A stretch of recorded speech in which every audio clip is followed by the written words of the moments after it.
TikTok, c'est le réseau en vogue depuis notamment le confinement.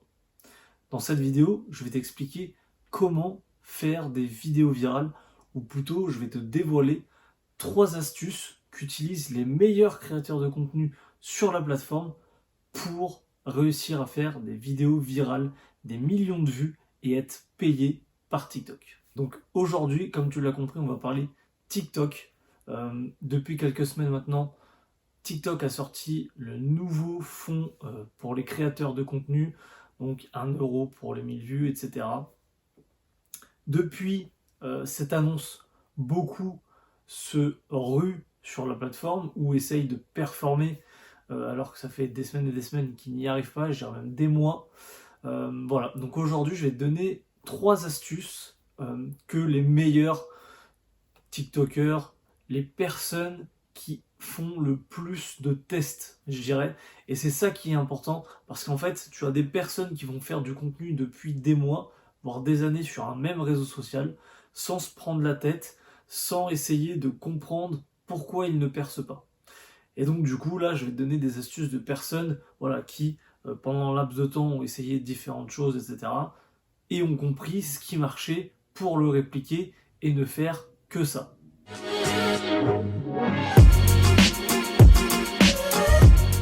Donc, la première chose, c'est un truc que je vois chez très peu de personnes. J'ai dû tomber sur une seule vidéo TikTok qui parlait de ça. Moi, ça m'avait traversé l'esprit. Je ne l'ai pas fait. Et finalement, j'ai vu que cette personne-là, ça avait cartonné. Donc, c'est d'utiliser la même vidéo. Donc, vraiment, tu gardes la même vidéo. Seulement, tu changes le titre. Donc ça veut dire soit tu la publies autant de fois d'affilée jusqu'à temps de voir que tu en aies une qui perce, ou sinon voilà à intervalles réguliers, tous les 2-3 jours, tu ressors la même vidéo. Il n'y a aucun risque dans le sens où voilà, si tu fais peu de vues sur les premières, ça ne sera pas forcément les mêmes personnes qui verront la vidéo. Donc faut pas hésiter. Et ça permet de quoi? Ça permet de comprendre les copywriting qui marchent, donc les titres tout simplement.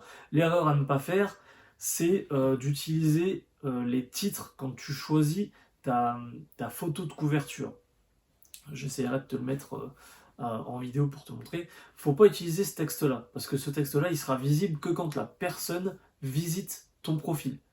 Sauf que nous, c'est pas forcément ce qu'on veut. On veut aussi que la personne le voit dans la vidéo.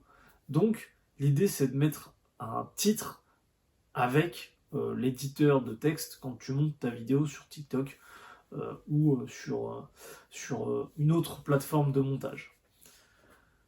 Avec ça, tu vas pouvoir comprendre ce qui marche et ce qui marche pas. Mais là, on est vraiment dans une logique de copywriting, ça veut dire qu'est-ce qui va donner envie de cliquer et de regarder ta vidéo. Moi, ce que je conseille, c'est de laisser entre 5 et 10 secondes pendant la vidéo. Pas plus, ça ne sert à rien. Sachant qu'après, tu peux avoir des vidéos de 15 secondes. Donc évidemment, si ta vidéo dure 15 secondes, ton titre ne le fait durer que 5 secondes, à part si tu veux le laisser tout le long. Mais sinon, ça n'a pas d'intérêt.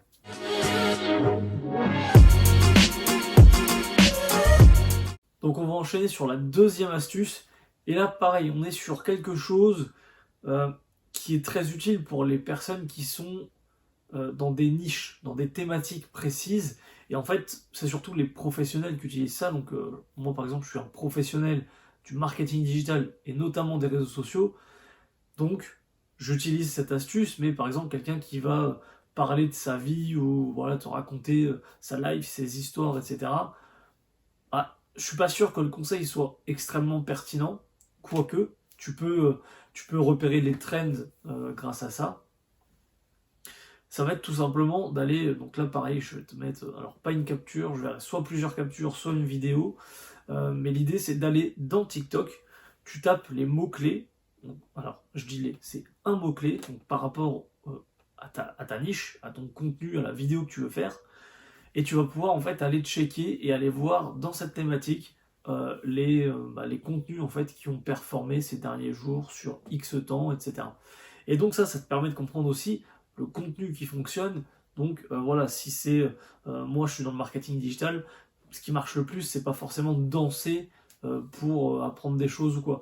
Donc voilà, il faut être cohérent et donc grâce à ça, tu vas rechercher et surtout tu vas trouver ce qui marche dans ta niche.